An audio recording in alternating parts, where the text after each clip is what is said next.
Assalamualaikum warahmatullahi wabarakatuh. Alhamdulillahirabbil alamin. Wassalatu wassalamu ala asyrofil anbiya wal mursalin wa ala alihi wa sahbihi ajmain. Yang saya hormati Bapak Ibu Dewan Guru semua, mohon izin menyita waktunya. Saya di sini pertama mau mendefinisikan terkait dengan materi ini sangat bagus sekali, yaitu budaya positif. Yang ketika kita memahami benar tentang budaya positif ini bisa kita implementasikan dalam proses pembelajaran kita, baik itu kita sebagai guru, kita sebagai BK. Di kesimpulan luar biasa ini, materi-materi ini sangat penting sekali bagaimana kita itu memperlakukan anak, gitu ya. Jadi mohon izin saya juga mendokumentasikan kegiatan kita ini supaya apa yang kita lakukan ini bisa kita terapkan di sekolah kita, ya. Mohon izin. Salawat dan salam semoga tetap tercurah di segala Nabi Muhammad SAW. Semoga senantiasa kita nantikan syafaat menjadi yang Bapak Ibu, sebenarnya apa sih budaya positif yang dimaksud di sini? Artinya budaya positif di sekolah adalah nilai-nilai, keyakinan-keyakinan dan kebiasaan di sekolah yang berpihak pada murid agar murid dapat berkembang menjadi pribadi yang kritis, penuh hormat dan bertanggung jawab. Nah, jadi harapannya Bapak Ibu, kita melakukan kegiatan budaya positif ini itu diawali dari kebiasaan, bukan diawali dari paksaan. Yang kita lakukan sekarang ini sadar dan tidak sadar, itu sekarang kita lebih cenderung memaksa. Kemarin kita memotong rambut, sebenarnya pemaksaan gitu ya. Tetapi kalau nggak dimulai dari situ kadang ya anak nggak sadar. Nah, bagaimana sikap kita untuk biar anak itu sadar? Nah, ini kita baca teorinya dulu, semoga ini bisa kita praktekkan. Jadi nilai-nilai atau kebiasaan-kebiasaan yang kita rutinkan semoga menjadi kebiasaan, akhirnya menjadi budaya. Itu harapannya. Materi ini saya ambil dari kegiatan di Guru Penggerak.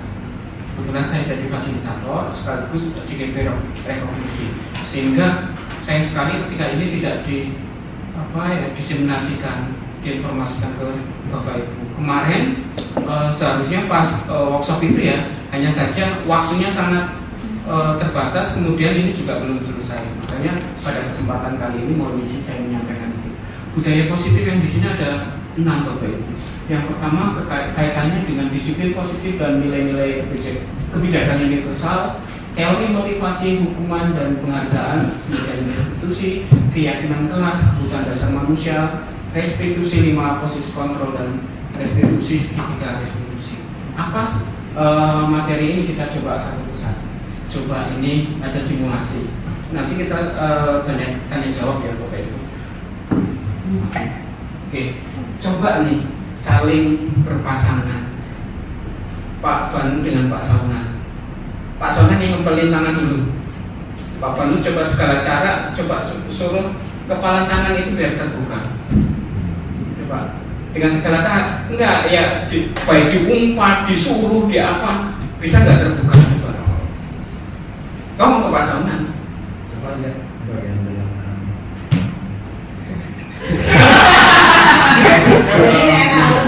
Enak berarti. Ini berarti yang lain. Ini kemudian ada pertanyaan, apakah Anda, ini kan ada dua misalkan A dan B. A itu mengepalkan tangan, B itu mencoba untuk yang si A ini biar terbuka, gitu ya.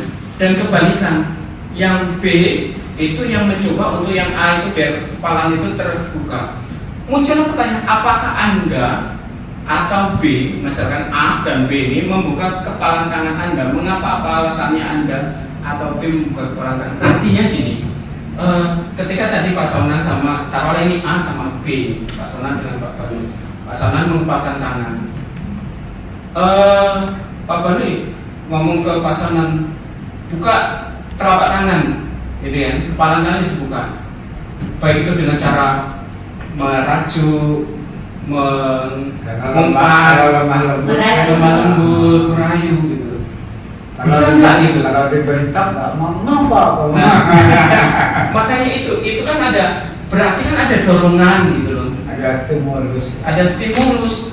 Sesungguhnya siapa sih yang kontrol, yang membuka itu, yang nyuruh atau dirinya sendiri? Ya sebenarnya karena dia tersentuh terhadap diri saya, dia ini ada apa ya kan? Artinya tidak tergantung pada yang nyuruh kan? Tergantung kepada kemauan yang memerintahkan tadi. Begitu pula kita kalau nyuruh murid, gitu kan? Kamu rambutnya panjang, dipotong, besoknya dia motong enggak? Belum tentu. Karena tergantung pada hatinya si anak. Nah, PR kita bagaimana menyentuh hati tadi, bukan dari paksaan, tetapi dari keinginan dia. Seperti tadi kepalan tangan, entah itu dirayu, dibujuk, dibentak. Kalau Pak Saunan nggak mau buka telapak tangan, ya nggak akan mau. Kalau Pak Saunan bandel ya tetap tidak mau. Ambil contoh kemarin lagi, yang anak terlambat kan banyak banget, gitu kan? Suruh lari kan, besoknya anak jarang terlambat, ternyata ngetem di sana. Tapi ada perubahan nggak? Ada. Sekarang banyak terlambat nggak? Sedikit. Berarti ada anak-anak yang dari hukuman tadi dia sadar. Ada anak-anak yang tidak. Nah ini akan kita pelajari, ini baru awal. Jadi intinya bahwa kemauan itu bukan dari paksaan, tetapi kontrol diri anak tersebut. Kita tidak bisa mengontrol si anak tadi dengan apapun. Kalau kita mau berkehendak, ya kehendak kita. Masuk nggak berlaku? Gitu ya. Ini ada ilusi-ilusi. Pertama adalah ilusi guru mengontrol murid. Pada dasarnya kita tidak dapat memaksa murid untuk berbuat sesuatu jikalau murid tersebut memilih untuk tidak melakukannya. Pak Sono tidak mau buka ini kalau bukan saya nggak enak sama Pak Ben, nggak buka. Rasa nggak enak tadi, artinya sebenarnya Pak Sono mengontrol diri sendiri. Walaupun tampaknya guru sedang mengontrol perilaku murid, hal demikian terjadi karena murid sedang mengizinkan dirinya untuk dikontrol. Gitu. Saat itu bentuk kontrol guru menjadi kebutuhan dasar yang dipilih murid tersebut. Teori kontrol menyatakan bahwa semua perilaku memiliki tujuan, bahkan terhadap perilaku yang tidak disukai. Artinya anak itu ketika mau melakukan bisa jadi dia punya tujuan. Salah satu tujuannya biar tidak dimarahin. Itu namanya teori kontrol. Ilusi guru mengontrol murid. Ilusi yang kedua bahwa semua penguatan positif, efektif dan bermanfaat. Bahwa penguatan positif atau bujukan, ini namanya penguatan positif, namanya bujukan, kita membujuk gitu ya. Adalah bentuk-bentuk kontrol. Segala usaha untuk mempengaruhi murid agar mengulangi suatu perilaku tertentu adalah suatu usaha untuk mengontrol murid tersebut. Dalam jangka waktu tertentu, kemungkinan murid tersebut akan menyadari dan mencoba untuk menolak bujukan kita, atau bisa jadi murid tersebut tergantung. Maksudnya gini, tadi bisa jadi anak itu mau melakukan, tapi suatu saat karena bujukan itu tidak mau lagi si anak, ya akhirnya udah enggak. Atau bahkan anak itu ketergantungan, karena kalau tidak ada pasonan mereka tidak akan melaksanakan. Hanya orang-orang tertentu saja gitu. Itu namanya ilusi bahwa penguatan positif itu tidak bermanfaat. Yang ketiga, ilusi bahwa kritik dan membuat orang merasa bersalah dapat menguatkan karakter. Menggunakan kritik dan rasa bersalah, contohnya begini, membuat rasa bersalah itu, kamu ini udah kelas 11, kelas 12, memang kamu gak kasihan sama orang tuamu yang sudah menyekolahkanmu, gitu, yang sudah ya kayak tadi Ustaz tidak, iya kan? Itu artinya bahwa membuat anak merasa bersalah. Sebenarnya dilakukan seperti itu, tetapi itu juga sebenarnya ilusi untuk menguatkan karakter. Ilusi itu kadang nanti kalau Pak Untuk sudah nggak ada lagi, lupa lagi, mengulangi hal yang sama. Di mana? Kenapa? Karena tadi mereka itu muncul bukan dalam dirinya sendiri, karena orang lain, eksternal itu. Kemudian yang keempat, bahwa ilusi orang dewasa memilih hak untuk memaksa. Mentang-mentang guru BK, kamu itu harus gini-gini, punya hak. Kita sebagai orang dewasa, kita sebagai orang tua, ya saya sendiri sedang belajar itu, menyuruh anak-anak kita untuk melakukan itu. Itu menurut saya bahwa kita orang dewasa mengontrol yang lebih kecil, ya. Ini ada bahasa kayak gini, bagus Bapak Ibu. Bila kita ingin membuat kemajuan perlahan, ya, sedikit-sedikit ubahlah sikap atau perilaku Anda. Ini bagus ini. Jadi kalau kita mau berubah sedikit demi sedikit, rubahlah perilaku. Ya. Tetapi bila kita ingin memperbaiki cara-cara utama kita, maka kita perlu mengubah kerangka acuan kita. Tetapi kalau kita mau merubah lingkupnya lebih luas, lebih lebar, yang dirubah bukan perilaku sedikit-sedikit tadi. Yang perlu dirubah adalah mindset kita, gitu. Kerangka acuan kita yang perlu kita rubah. Ya, kalau kita mau merubah ya sistemnya step by step ya. Yang dilakukan ya udah berubah perlahan-perlahan. Akan berubah, tapi sistemnya pelan. Tetapi kalau mau merubah secara maksimal, pandangan kita yang harus dirubah. Seperti apa misalkan? Ada paradigma yang harus kita rubah. Stimulus respon dan teori kontrol. Realitas kebutuhan kita sama. Kenyataannya kebutuhan kita itu berbeda, benar enggak? Setiap anak itu pasti kebutuhan berbeda. Nanti ada teori tentang 5 kebutuhan dasar seorang anak. Seluruh ini kita juga punya kebutuhan, ada 5 kebutuhan dasar. Dan setiap anak ketika melakukan sesuatu hal yang salah, pasti ada yang salah dalam 5 kebutuhan itu. Pasti ada yang salah. Dan itu yang perlu kita gali. Sebagai seorang guru kita menggali, oh anak ini dari 5 kebutuhan dasar itu di mana yang dia tidak tercukupi, dan itu yang akan kita kuatkan, maksudnya seperti itu.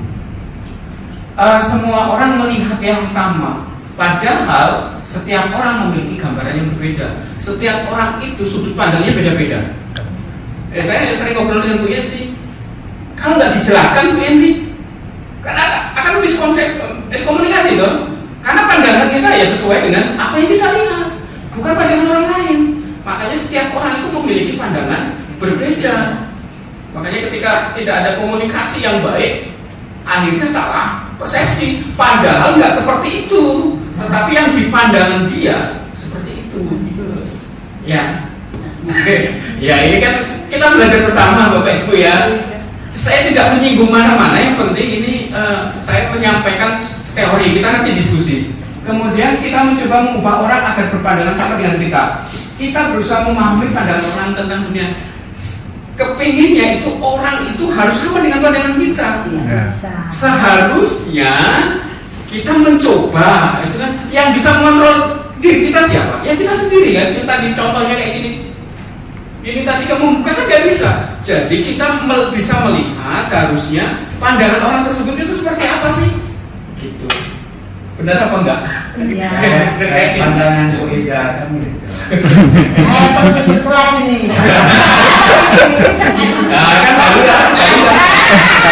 Miskomunikasi. Nanti kita diskusi. Makanya saya tertarik ini. Ngapain sih pernah diajak sih? Saya tertarik ini, mohon maaf saya destinasikan ini tertarik karena lingkupnya untuk kita juga gitu ya. Orang lain bisa mengontrol saya. Nih, nggak bisa. Hanya Anda yang bisa mengontrol diri Anda. Itu mau diapain? Saya ngomong, wes makan gasi, bisa. Padahal dulu berangkatnya Gasi. Makanya dengan berbagai alasan dia ngomong karena yang bisa mengontrol beda adalah dia sendiri. bisa mencari Iya, supaya kaisarnya pengen. Kan kita waktu. Nah, Kasih nah itu sadengan yang banyak. itu sama karena tadi ada 5 kebutuhan dasar manusia. Pasti ada salah satu yang tidak terpenuhi. Nanti 5 kebutuhan. Apa itu? Oke. Jadi awalnya huruf D gini. Ini pemaksaan ada pada saat bujukan gagal. Aduh. Kolaborasi dari konsensus menciptakan pilihan-pilihan yang baru. Artinya kita butuh kolaborasi. Tidak boleh kita berpikir menang kalah. Kalau orang lain mengikuti kita, berarti kita menang. Kalau orang lain tidak mengikuti kita, kita kalah. Enggak. Sistemnya harus win-win solution. Menang-menang. Harus menang-menang. Artinya ya tadi, kalau dalam kolaborasi itu namanya kita harus saling mengerti sudut pandang masing-masing, komunikasi. Nah, kemudian Bapak Ibu, kaitannya dengan disiplin. Disiplin di tempat kita itu dibahasakan sesuatu yang dilakukan seseorang pada orang lain untuk mendapatkan kepatuhan. Jadi kata disiplin yang kita lakukan itu sebenarnya adalah ketidaknyamanan. Anak itu merasa tidak nyaman dengan kata disiplin. Kenapa? Karena anak itu dipaksa. Iya toh? Makanya setiap upacara, ibaratnya sekarang kita lihat rata-rata harus kita paksa. Karena tadi mereka itu tidak merasa disiplin itu penting gitu. Jadi bahasa disiplin itu rasanya udah tidak nyaman pokoknya. Nah, padahal Bapak Ibu menurut Kadin, seseorang yang memiliki disiplin diri berarti mereka itu harus bisa bertanggung jawab, gitu ya, terhadap apa yang dilakukan karena mereka mendasari tindakan mereka pada nilai-nilai kebijakan yang universal. Artinya seharusnya ketika disiplin itu ada rasa tanggung jawab terhadap diri mereka. Sebenarnya mereka langsung ke situ, langsung ke upacara, misalkan lapangan upacara, itu sebenarnya pemaksaan, bukan muncul dari dirinya sendiri. PR kita adalah bagaimana memunculkan rasa tanggung jawab itu. Nanti ada trik-triknya. Kemudian apa sih namanya kebijakan universal? Artinya kebijakan universal itu adalah kebijakan yang disepakati bersama, tidak memandang suku, ras, bahasa atau latar belakang. Contoh, jujur itu, orang namanya jujur, ya udah siapapun akan menerjemahkan jujur itu, dia itu tidak berbohong, tidak menipu. Itu universal. Setiap orang berpikiran sama. Beriman bertakwa, kalau kita ya karakter 6 dimensi. Beriman bertakwa kepada Tuhan Yang Maha Esa dan berakhlak mulia. Pasti pandangannya sama.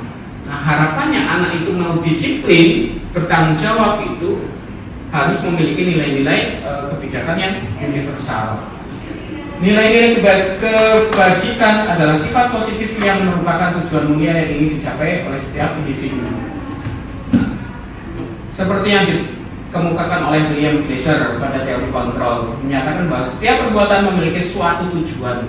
Pasti kita ini hidup pasti punya tujuan. Apa yang kita lakukan pasti ada tujuan.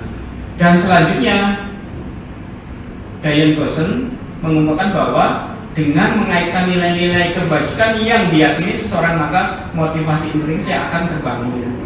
Artinya ketika kita mau mendisiplinkan siswa, itu bukan dengan paksaan, tetapi kita menciptakan nilai-nilai kebajikan universal yang diyakini anak itu benar.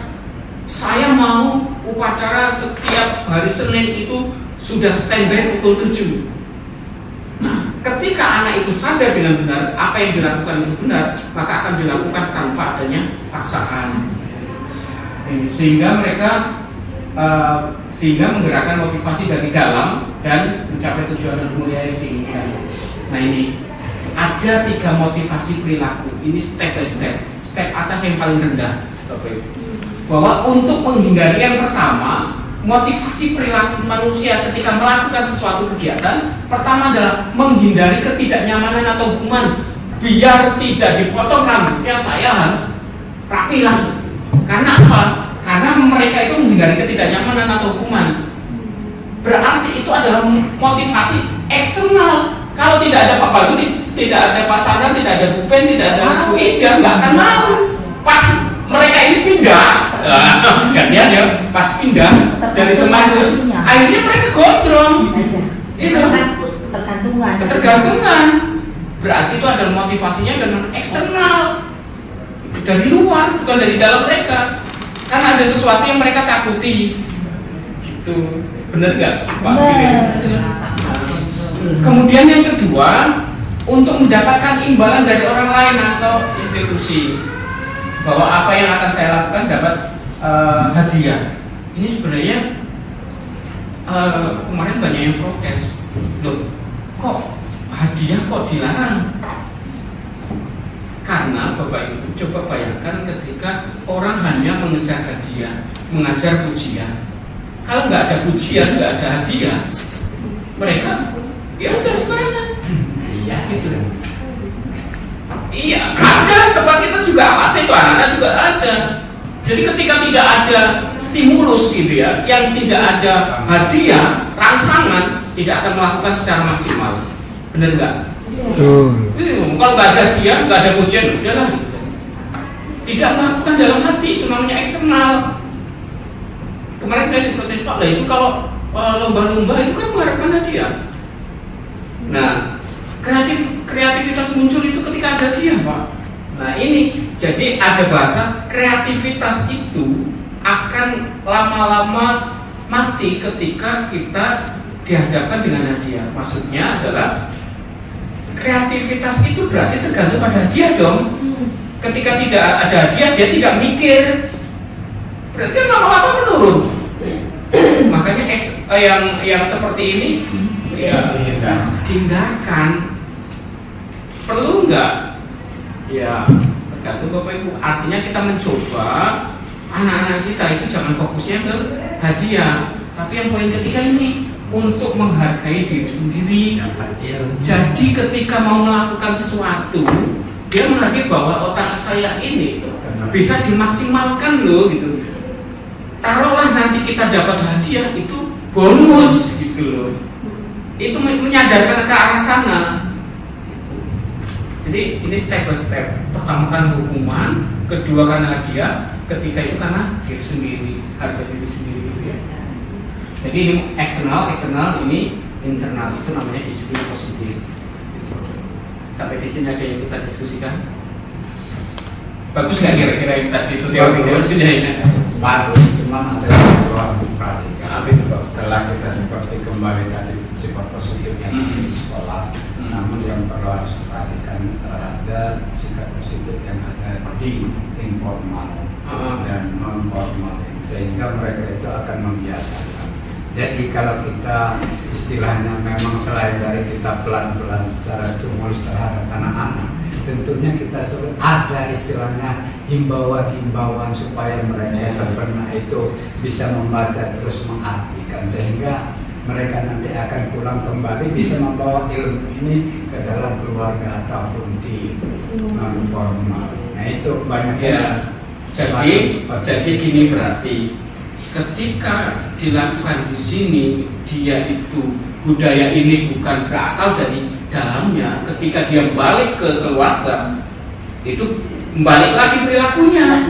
Karena apa? Karena eksternal tadi, bukan dalam internal dalam diri. Ini memang PR besar Bapak Ibu ya. Karena membangkitkan motivasi intrinsiknya dalam diri itu susah. Gitu. Nah, terima kasih Pak Samnan. Ini perbedaan antara hukuman, konsekuensi sama restitusi yang kita lakukan ini di mana sekarang? Ketika di hukuman itu namanya identitas gagal. Ketika kita menggunakan konsekuensi sama restitusi, ini identitas sukses. Perbedaannya di mana? Kalau hukuman, sesuatu yang menyakitkan harus terjadi. Anak harus lari ke lapangan, sesuatu menyakitkan itu.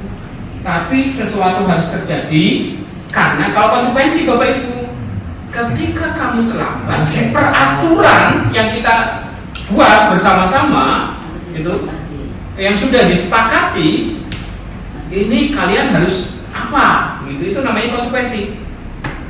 Dibandingkan antara yang pelanggaran yang dia lakukan dengan peraturan yang ada, itu namanya konsekuensi. Dan yang perlu dicatat nih bahwa kemarin Bunda menyampaikan di MPLS ya kaitannya dengan peraturan kita. Lebih kemarin panjang ini sih. Lebih panjang ini. Iya, lebih Nggak maksudnya kayak gini. Bukan yang kaitannya dengan peraturan sekolah. Sudah disampaikan. Sudah disampaikan di MPLS. Sudah. Nah, maksud saya gini. Yang kita lakukan ini kadang cuman dari sisi sekolah saja, belum melibatkan ke siswa dalam artian pokoknya tahu siswa itu tahunya ini ada peraturan. Kita itu hanya mensosialisasikan, tetapi siswa tidak terlibat dalam pembentukan peraturan tadi, sehingga ya mereka yang enakan sekolah dan seterusnya gitu loh. Itu yang pelan-pelan kita juga, nanti saya juga ngobrol dengan kesiswaan. Artinya siswa itu dilibatkan, mereka juga tidak cukup hanya tahu, tetapi mereka dilibatkan. Mereka itu sadar loh, oh ketika saya melakukan ini namanya pelanggaran, itu yang harus dirubah. Kalau restitusi itu pilihan. Kenapa memilih? Mereka itu nanti dihadapkan dengan ketika ada masalah ini, kira-kira apa yang harus kalian lakukan? Perbedaannya, perbedaan antara hukuman, konsekuensi sama restitusi. Kalau hukuman langsung spontanitas, kamu melanggar, kamu harus melakukan ini tanpa ada peraturan. Tapi kalau konsekuensi, kamu melanggar aturan ini peraturannya, maka konsekuensi yang harus kamu hadapi ini. Itu kalau konsekuensi. Tetapi kalau restitusi, kita ngadep kamu melakukan kesalahan, kira-kira itu benar atau salah, digituin. Nah, dari benar atau salah itu, apa yang harus kamu perbaiki? Jadi itu muncul dari dia sendiri. Itu namanya restitusi. Tahu yang perbedaannya? Tetapi yang paling apa ya, menyakitkan siswa sebenarnya adalah hukuman. Pelan-pelan kita hukuman itu kita tinggalkan, kita paling tidak menaikkan menjadi di sini dulu lah konsekuensi, dari konsekuensi kemudian di restitusi. Itu yang harus kita lakukan. Tidak nyaman untuk murid, anak untuk jangka panjang. Ya, coba dulu pernah nggak di SD, SMP, SMA atau kuliah distrap guru sampai sekarang itu masih ingat? Masih ada, karena jangkanya jangka panjang itu 40 tahun akan terkenang itu, apalagi sesuatu yang menyakitkan. Kita yang diingat itu adalah yang itunya gitu. Ada anak yang ketemu dengan saya alumni, Pak, Bapak itu masih enggak? Gimana? Itu loh yang sering mukulin ya gitu. Yang pakai akiknya itu, oh berarti ada yang terkenang sisi negatifnya gitu loh. Tetapi guru-guru kayak gitu yang biasanya terkenang, dikenang namanya paling sering diingat. Tetapi yang sering diingat bukan hal yang positif, yang negatif. Ya benar ya. Masa sih? Terus bagaimana cara menghilangkan supaya jangan diingat terus? Dia nggak bisa hilang. Iya, pelan-pelan ini pelan-pelan. Pada saat itu terhadap anak itu. Mohon maaf, saya di sini bukan guru loh ya. Saya menyampaikan materi loh ya. Bukan berarti terus, oh ini kayak gini, ini kayak gini. Enggak, saya tidak, sekali lagi bukan berarti ini nggak boleh kayak gini, nggak boleh enggak loh ya. Saya hanya menyampaikan materi itu ya. Mohon diluruskan itu ya. Oke, nah kemudian sistem tidak akan berjalan bila murid tidak takut. Kalau siswanya itu bebel, Bapak Ibu, kalau gablek, ya tetap saja mereka tidak akan melakukan itu, merubah itu. Sampai sekarang jadi 12 IPS 2, yang turunan si Pandu, nah betul. Ya kalau dia tidak nurut, tidak akan dilakukan. Kalau sifatnya hukuman. Sampai berdidik. Kemudian memerlukan monitoring dan supervisi terus menerus. Kalau konsekuensi, ini peraturannya apa, anak itu harus dimonitoring terus, diingatkan terus terhadap peraturan. Kalau yang restitusi, murid belajar bertanggung jawab terhadap perilakunya. Itu perbedaannya. Nah, kalau hukuman kayak gini, lanjut. Nih, yang negatif kan, kalau yang hukuman negatif, konsekuensi netral, yang positif. Awas kalau dilakukan lagi ya, nanti awas kamu ini. Itu mesti pada awas gitu ya. awas itu anak akan Lakukan apa yang saya katakan, itu kalau konsekuensi. Sebenarnya kalau kata awas itu kalau menurut saya ini loh Pak, jadi bagi Awas itu kan bagi memaksa. orang yang ini, karena dia nggak mampu untuk mengontrol orang lain, maka dia menggunakan kata awas. Jadi saya nggak bisa, misalnya saya sebagai guru, saya sama ngomong awas ya kamu sampai rambutnya gondrong lagi. Itu ada karena saya merasa nggak bisa mengontrol hal tersebut, maka saya harus dengan kata awas. Artinya saya nggak sanggup sebenarnya. Yang masalah berarti saya, yang masalah berarti saya.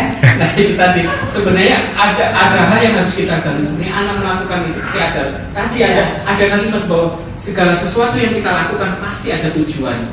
Siswa melakukan itu pasti ada tujuan. Kenapa? Salah satu tujuannya adalah ada salah satu dan kebutuhan dasarnya tidak terpenuhi.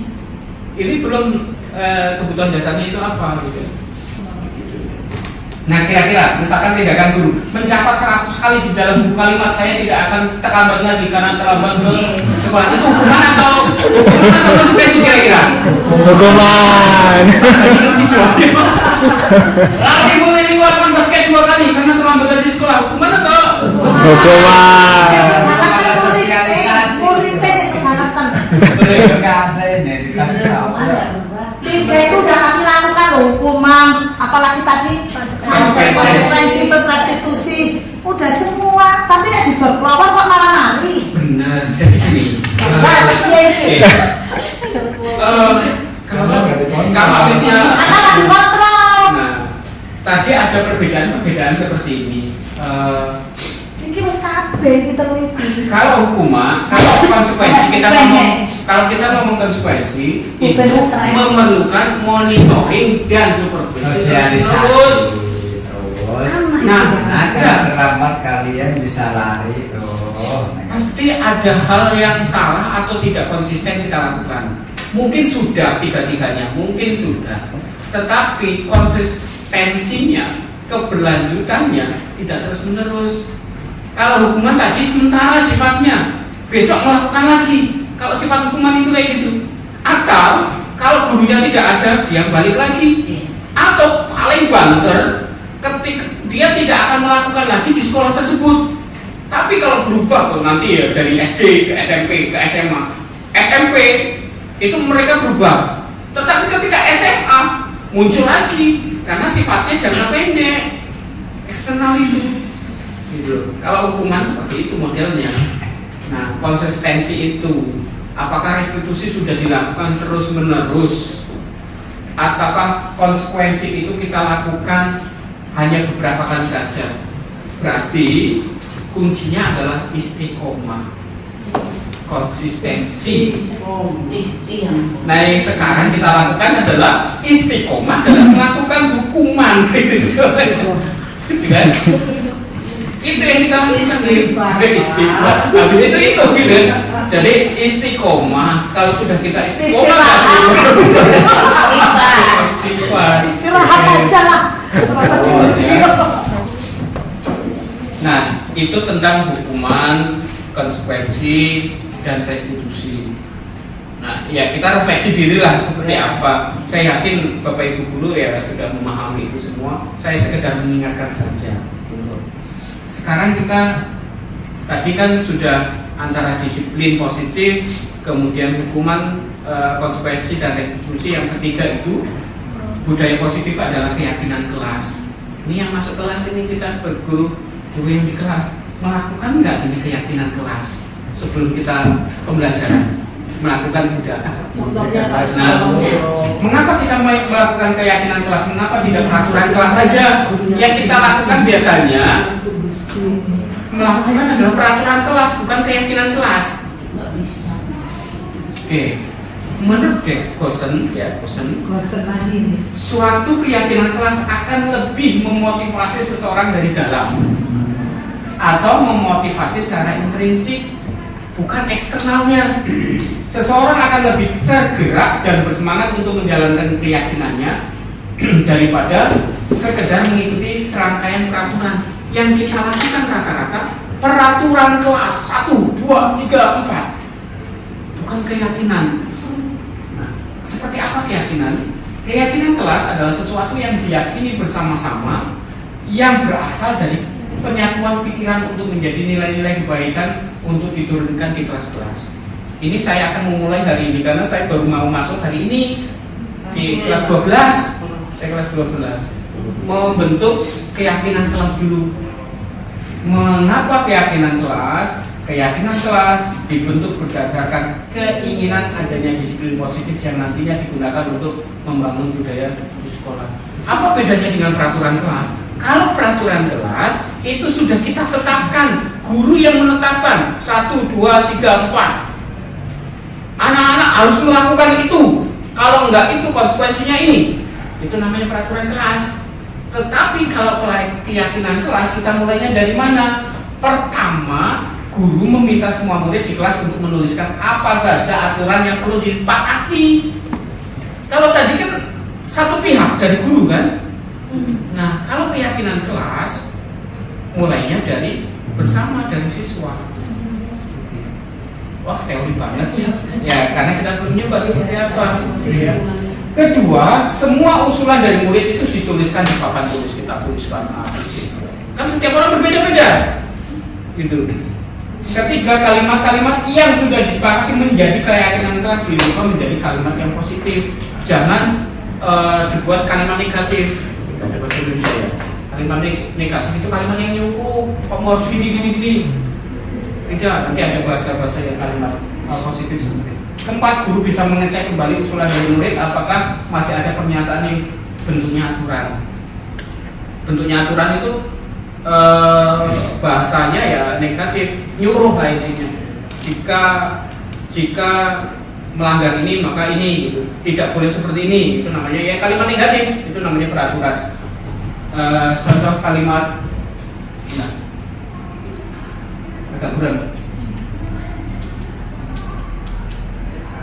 Kelihatan nggak? Bertanggung jawab. tadi itu contoh orang-orang yang memiliki kacamata negatif kayak gitu. Kalau saya dibuka tadi burung kayak gitu. Ya nggak pakai kacamata, bang kayak gitu bang. Oh, bukan negatif ya bang, positif ya bang.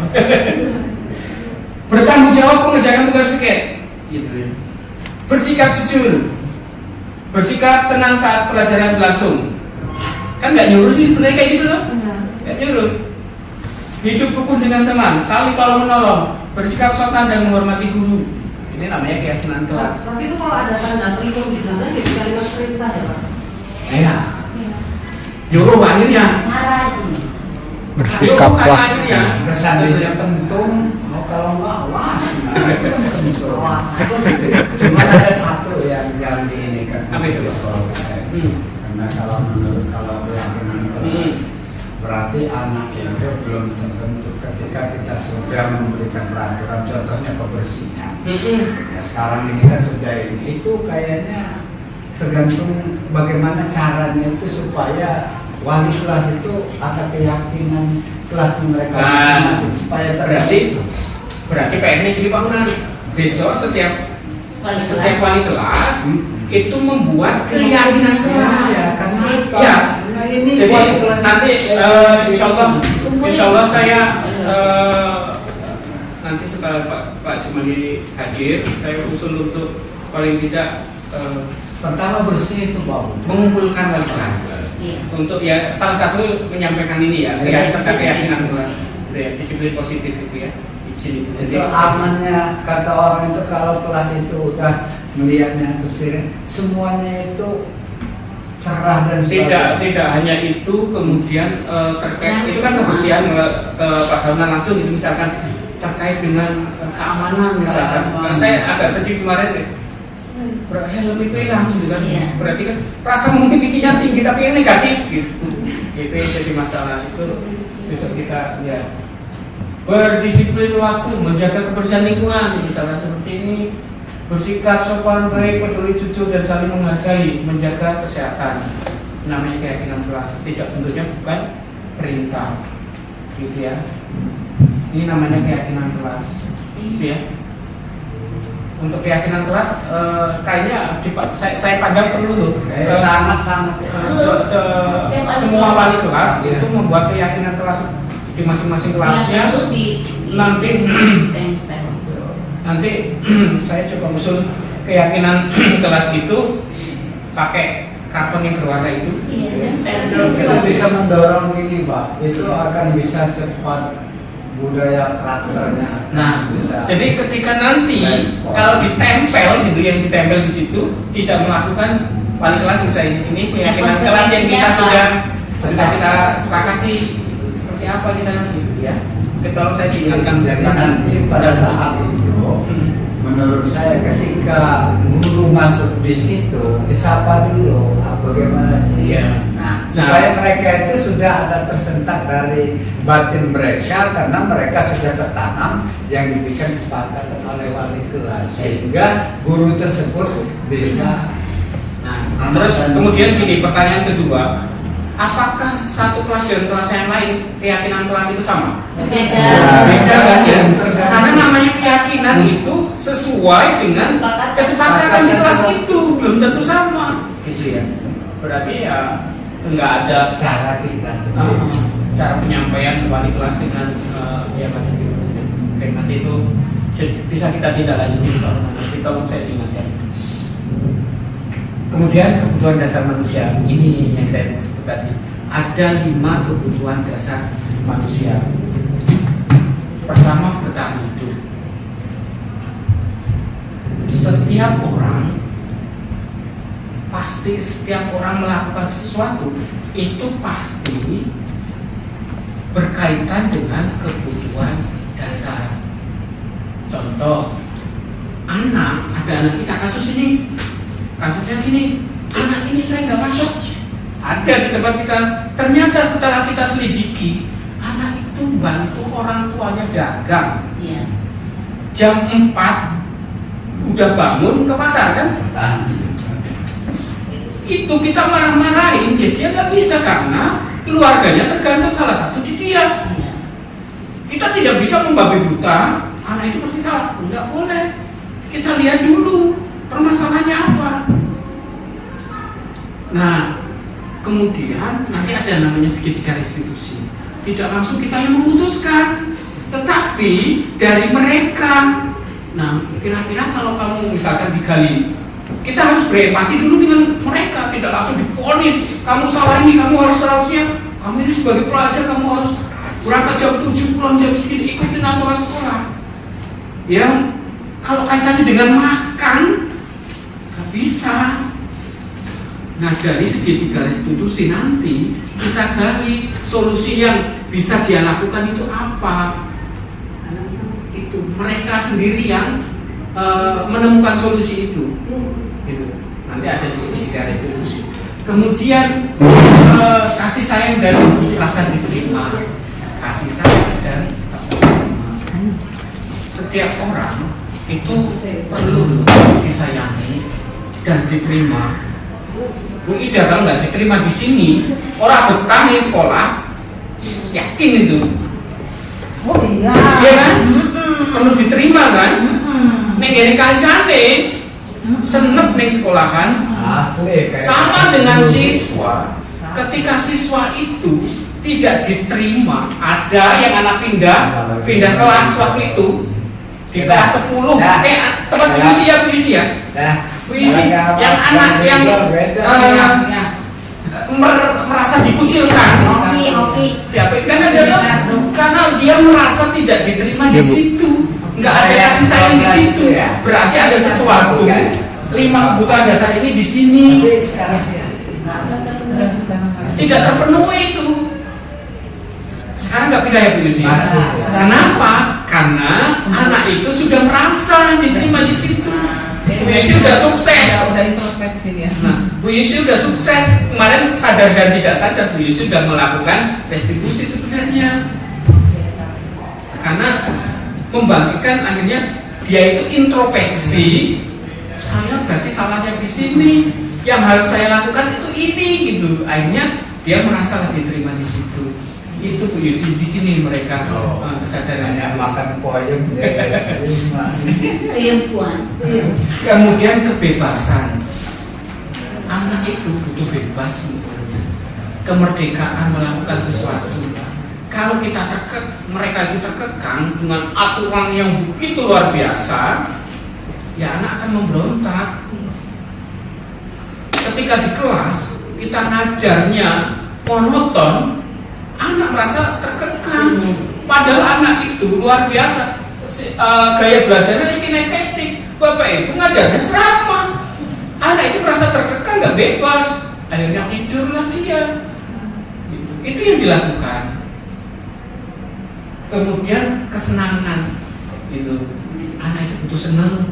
Bukan anak aja, kita aja butuh seneng kok, butuh healing kok. Apalagi anak yang baru kelas umurnya 15 sampai 17 tahun, ya pasti seneng-seneng butuhnya. Makanya kalau ngajarin, kita belajar, saya ngomong kayak gini sebenarnya nunjuk ke saya juga, fisika itu pelajaran yang sulit loh. Kalau saya ngajarinnya itu nggak happy, nggak seneng-seneng, nggak nyambung, ngelepol. Termasuk saya dulu, saya itu paling tidak suka pelajaran fisika. Jangan terlalu membenci sesuatu. Bisa jadi sesuatu yang kamu benci itu jadi atau mencintai. Itulah saya sekarang. Karena itu saya cinta fisika loh. Saya makan dari sini loh. Makanya saya mencoba belajar ikhlas sekarang. Tadi malam kan kejadian saya itu, motor saya hilang tadi malam. Ikhlas kan? Mencoba ikhlas saya. Istri saya nangis-nangis itu. Ya udahlah ya, merihnya kayak gitu kan. Oh hilang deh. Ya udahlah biasa deh. Bismillah. Motor saya hilang di masjid. Ya tempatnya mereka. Dari tempatnya Pak itu Bina Mulia. Saya kan di situ ditahan. Ditahan sampai sore, habis itu nyampe kamar nih, mandi, berangkat ke masjid. Santai di masjid Pak. Ya biasanya Lakir biasanya kayak gitu, subuhan juga tak bawa kok itu. Neng jenengannya apes. Kunci setang kanan tutup juga sering di situ. Udah sering, tapi ya itu orang untuk kesenangan mungkin. Saya telah Bismillah, itu belum rezeki saya. Mungkin apakah motor saya nggak berkah? Kita ya pun tukunnya di bodi istin. Oh ya, itu mungkin. Gimana pemahaman? Ya Masya Allah, ya udahlah itulah. Mungkin orang itu lebih butuh. Itulah ya. Kemudian penguasaan, bahwa penguasaan itu sama dengan pengakuan. Setiap orang itu butuh pengakuan. Oh bahwa si A itu pintar loh, butuh diakui kok siswa itu. Kita juga kan kayak gitu sih, butuh pengakuan. Penguasaan itu sama dengan pengakuan, power orang tersebut. Kita patut loh diakui sama peserta didik. Kita sendiri sebagai guru butuh diakui bahwa kita guru, ya enggak? Iya. Demikian pula Dan butuh dihormati berarti kan? iya, pengakuan itu sama dengan diakui. iya, diakui karena apa? Karena kita itu punya sesuatu gitu loh. Butuh pengakuan. Siswa juga seperti itu, bahwa dia butuh pengakuan bahwa dia ada di kelas itu. Ada hubungan timbal balik. Kalau kita tidak mengakui bahwa dia siswa kita, berontak. Makanya ketika pengakuannya itu besar, terus tidak diakui, akan terjadi pemberontakan. Siswa kayak gitu. Dengan tulis malah punya motor, nggak diakui punya dengan diambil orang, berontak gitu. Pengakuan itu apa ini? Ya, jadi Bapak Ibu, ketika ada anak yang bermasalah, berarti ada yang salah dengan atau ada kebutuhan yang tidak terpenuhi di salah satu atau salah dua. Jadi tugas kita adalah melihat dulu penyebabnya. Jangan langsung kita ini aturannya kayak gini, lakukan kayak gini. Kalau tidak melihat akar permasalahan dan kebutuhan dasar ini, apapun yang kita lakukan, apakah hukuman atau konsekuensi, itu tidak akan mengena. Karena permasalahan akarnya, akar permasalahannya itu tidak kita ketahui. Salah satunya yang baru keluar kemarin, terjadi permasalahan antara 10/4 dengan 11 IPS 2 ya. Karena butuh kasih sayang gitu. Akhirnya kasih sayangnya di luar, itu masalah IPS 1. Butuh kasih sayang. Nah, sekarang Bapak Ibu, ini ada 5 posisi kontrol. Seorang guru ini ada 5 posisi kontrol.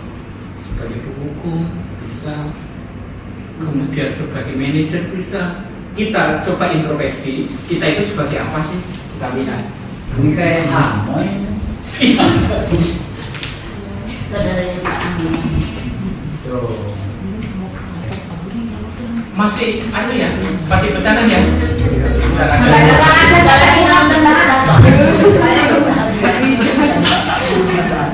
Dalam penerapan disiplin positif restitusi, salah satu program yang dikembangkan adalah 5 posisi kontrol.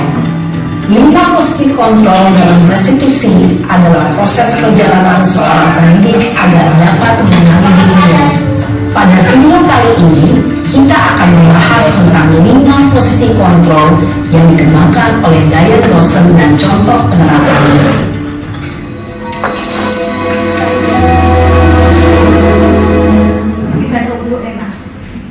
5 posisi kontrol itu adalah 1. Posisi penghukum. Nah, ini siapa? Posisi pembuat merasa bersalah. 3. Posisi teman. 4. Posisi pemantau atau monitor. Dan 5. Posisi manajer. Untuk menerapkan 5 posisi tersebut, mari kita saksikan kasus Naren yang terlambat hadir. Kita cek ini ada kasus, dan tapi bagaimana ada kasus, tapi kita coba posisinya yang mana? menangani masalah tersebut. Coba. Takutlah, merasa ditelepon. Ya ini kita suka. Ini Bu Ida bentar lagi.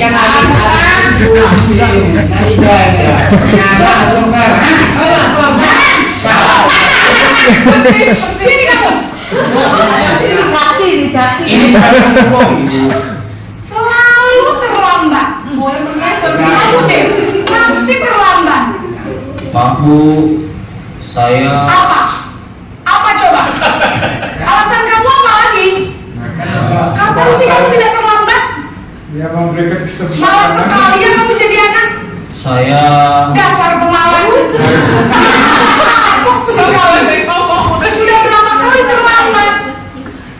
Sana, kamu keliling lapangan basket 2 kali. main basket Bu. Kenapa? Kamu melawan ibu. Berani-beraninya jawab. Sudah terlambat, masih berani jawab pula. Sekarang, keliling lapangan basket 5 kali sekalian. Lihat kapok. Cepat. Pergi sana ke lapangan basket. Posisi penghukum biasanya berbicara dengan nada tinggi, menghardik, menunjuk-nunjuk, menyakiti, dan menyindir. Bisa berupa fisik maupun psikis. Ibu dan bapak guru hebat. Dampak yang terjadi pada murid ketika guru berada pada posisi penghukum adalah murid cenderung akan memberontak, bahkan menyimpan dendam. 40 tahun baru akan hilang. Ini sebagai penghukum ya. Jadi kita coba introspeksi kita itu sebagai apa? Yang kedua merasa bersalah gitu ya. Membuat merasa bersalah. Kasusnya sama siswa terlambat. Naren, Sama kasusnya sama tapi pencikapannya beda-beda. Naren, kamu kenapa terlambat lagi, Nak? Ya Tuhan, Naren. Kamu senang ya bikin ibu susah ya? Wah. Kalau kamu terlambat lagi, nanti ibu yang dikejar bapak kepala sekolah, Nak. Disangka ibu tidak bisa membina kamu. Intonasinya ya. Tuh, gimana ini? Ada tersentuh. Kalau itu dibaca lembut. Gusti Naren. Kamu suka ya kalau ibu ditegur bapak kepala sekolah? Terus, sekarang ibu harus tulis apa ini di buku absen? Ini kamu sudah sering terlambat loh. Ibu harus apa coba? Maaf Bu, Yang sabar. maaf sekali. Ya sudah, lain kali jangan bikin ibu susah lagi ya nak ya. Ya. Ibu tidak akan kuat lagi kalau kamu begini terus. Tidak bisa jatuhkan. Ayo ini. Maaf ya Bu, maaf sekali. Cium gay Bu, maaf Bu. Posisi merasa bersalah berbicara dengan nada tenang, cenderung lembut.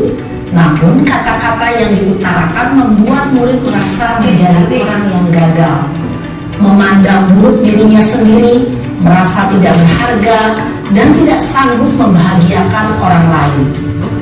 Ketika guru mengambil posisi pembuat rasa bersalah, murid akan menganggap dirinya yang bersalah dan ia akan menyimpan emosi negatif tersebut di dalam dirinya.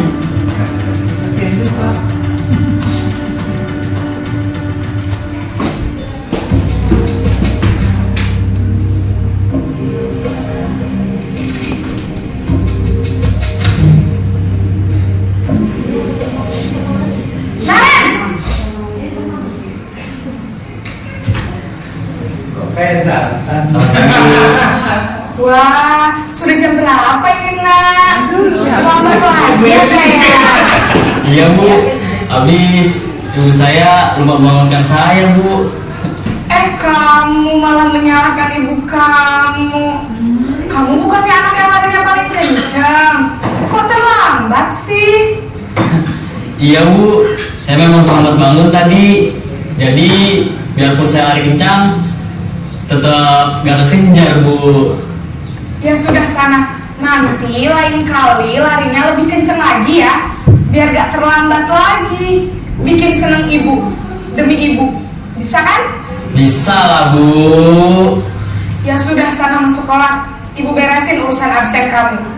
Kamu ini ada-ada saja.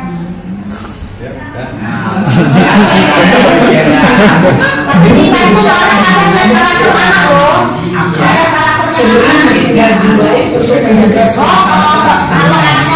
Murid akan merasa senang, aman, dan akrab dengan guru. Identitas yang tercipta adalah identitas sukses atau berhasil.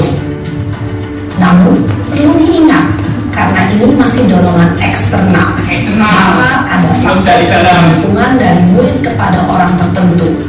Di sini, guru absennya, sehingga di lain waktu, murid bisa berperilaku baik, namun hanya kepada orang-orang tertentu saja.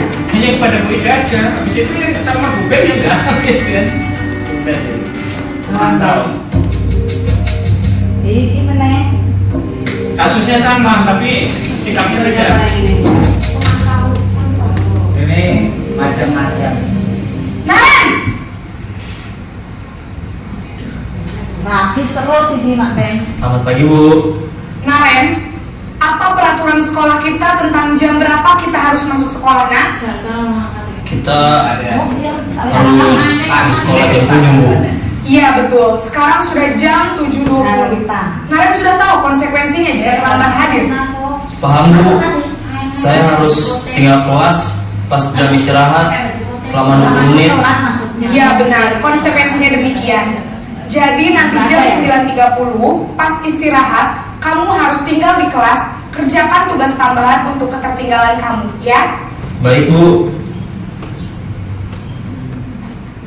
Posisi pemantau mengandalkan penghitungan atau data untuk mengontrol murid.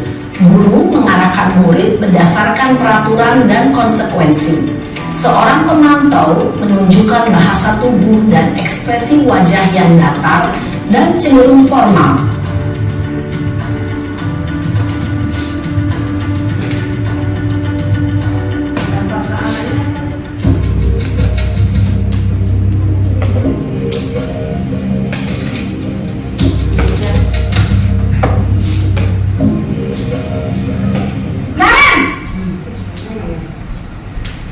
Jadi suaranya suara tenor ya. Selamat pagi Bu.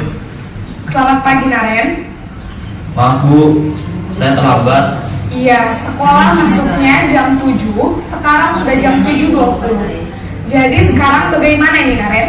Maaf Bu, saya lupa setel alarm saya semalam. Baiklah, menurut kamu, keyakinan sekolah yang mana yang perlu kamu tingkatkan?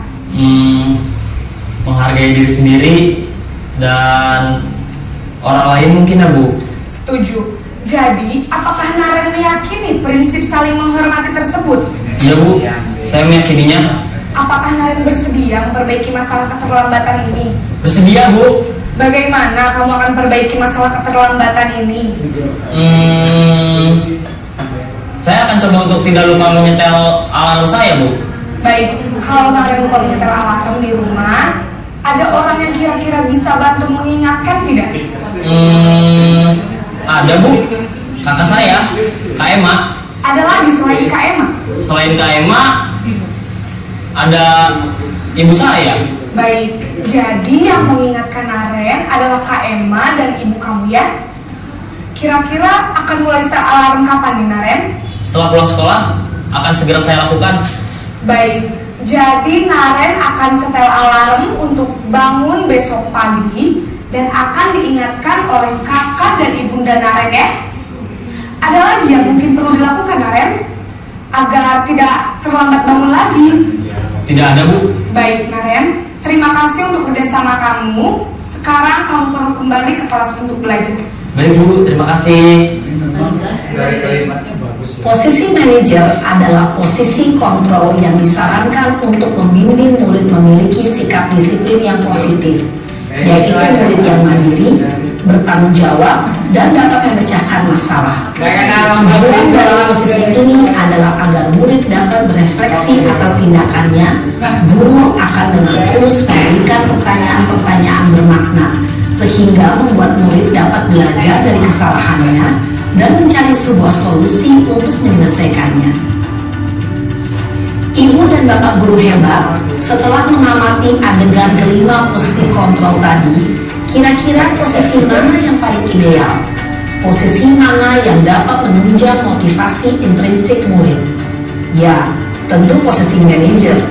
Posisi ini memang posisi ideal yang ingin dituju setiap pendidik.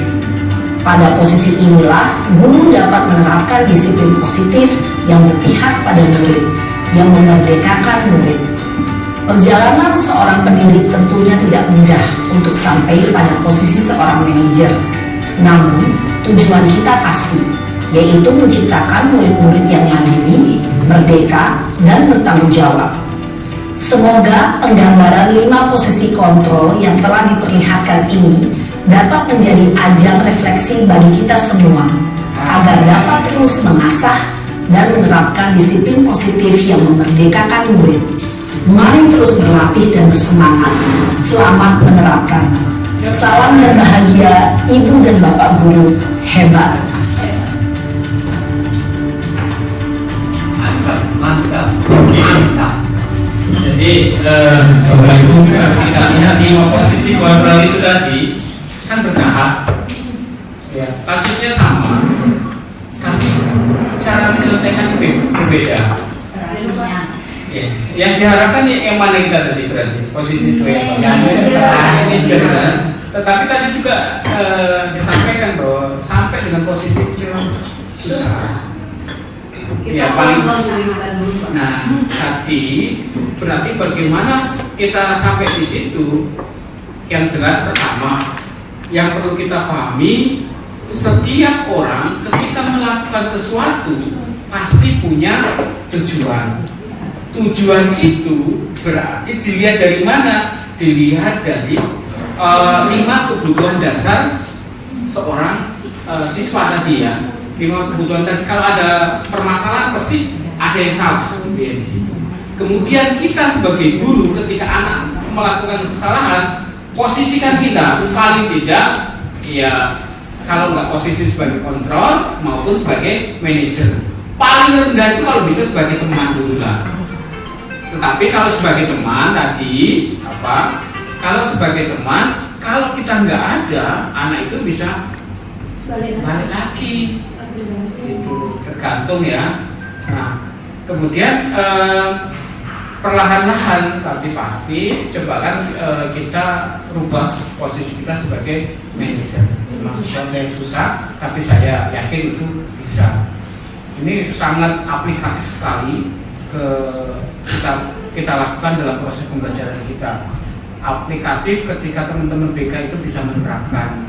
Benar sih kata Bu ya, tidak seluruh siswa itu ya pasti beda-beda kelakuannya. Tetapi bagaimana kita mencikapi saja. Coba perlahan-lahan tapi pasti kita lakukan posisi kita sebagai manajer. Bisa ya Bapak Ibu ya? Bisa. Ini sebenarnya ada satu segitiga restitusi. Ini teorinya. Nanti prakteknya Bu Isnin sudah kemarin mencoba untuk melakukan segitiga restitusi. Apa segitiga restitusi? Saya kasih gambaran gini Bapak Ibu. Ketika ada anak bermasalah, ketika ada anak bermasalah, kita tidak langsung menjustice anak tersebut. Langsung tidak, oh kamu ini salah, peraturan ini seperti ini, kamu harus melakukan kayak gini. Tidak, tetapi harus berproses ya, berproses sehingga anak itu bisa menyelesaikan masalahnya dia dari kekuatannya dia, bukan, sekali lagi, bukan karena kita. Kalau karena kita, karena gurunya itu eksternal, tetapi harapannya itu dari dia sendiri yang menemukan solusi. Bisa dipahami ya Bapak Ibu ya? Ini bagaimana kita melakukan budaya positif dari segitiga restitusi. Mungkin ini dulu yang bisa saya sampaikan. Praktek baiknya nanti kita tambahkan dengan Bu Isnin ya. Bu Isnin mau pakai laptop Bu Isnin atau laptop saya? Mungkin itu Bapak Ibu, terima kasih. Terima kasih Sedikit yang saya bisa sampaikan, mohon maaf. Saya amin. Saya tidak menyinggung ya Bapak Ibu. Ini yang bisa, yang apa ya, yang saya dapat dari guru penggerak itu saya tularkan, saya diseminasikan ke Bapak Ibu. Semoga yang sedikit ini bisa bermanfaat ke Bapak Ibu. Terima kasih. Kenapa nggak dari dulu? Kenapa setelah kita masuk seminggu? Iya. Kita itu udah menerapkan sebenarnya. Iya, cuman begini Mbak Ida. Memang apa yang tadi ilmu yang sangat besar. Cuma Tapi yang nggak sembuh-sembuh. kita itu tergantung dari tipe orang yang menyampaikan. Ya intonasi. Kalau tipe orang berarti posisi kontrolnya di mana gitu ya, seperti apa? Mungkin itu ya Bapak Ibu. Terima kasih. Mohon maaf segala kekurangannya. Saya akhiri. Assalamualaikum warahmatullahi wabarakatuh. Salam. Kayak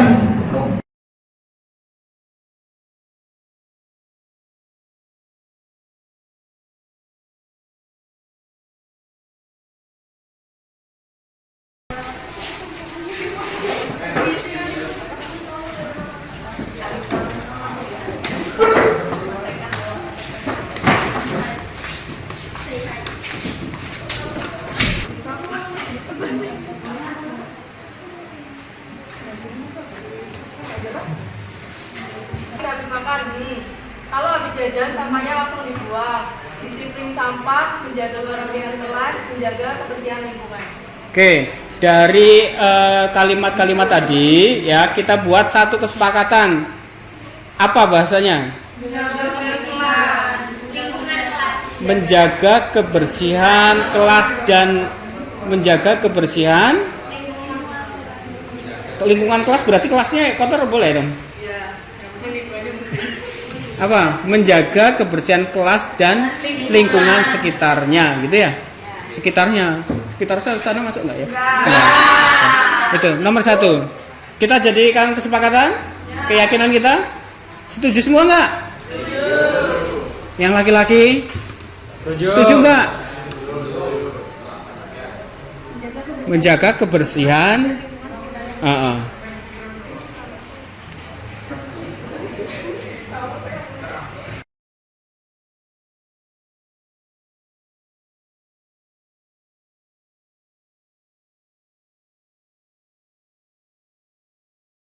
Assalamualaikum Pak Budi. Salam Putria. Silakan duduk Tria. Terima kasih Pak.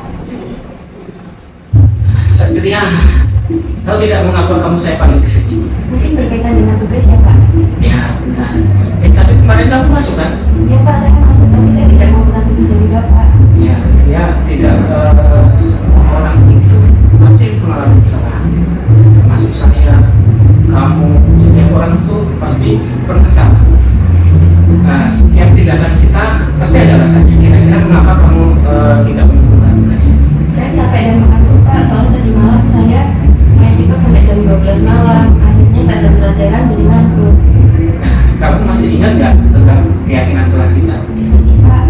Nah, kalau masih ingat, kira-kira yang kamu lakukan itu sudah sesuai dengan keyakinan kelas kita belum? Belum Pak. Coba keyakinan kelas yang mana? Selalu bertanggung jawab Pak. Nah, ternyata kamu tahu. Lalu apa yang kamu lakukan untuk mencari solusi dari masalah yang kamu lakukan ini? Iya Pak, pertama saya meminta maaf kepada Bapak karena sudah tidak menjalankan tugas dari Bapak. Kedua, saya tidak akan tidur terlalu malam lagi Dan yang ketiga, saya berjanji akan mengerjakan tugas dari Bapak dan saya akan kumpulkan besok. Ya, baik. Saya sangat mengapresiasi untuk tanggung jawabmu dan semoga apa yang kamu sampaikan tadi bisa kamu laksanakan dengan baik. Nah, sekarang kamu boleh kembali ke istirahat, silakan kembali ke kelas. Terima kasih ya.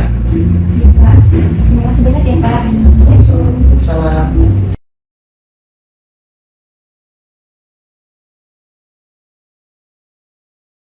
Setelah melakukan penyelesaian masalah bersama Pak Budi, saya menyadari bahwa diri saya bisa mengatasi masalah saya sendiri. Saya tidak merasa terintimidasi dan saya menyadari bahwa solusi dari masalah saya adalah diri saya sendiri.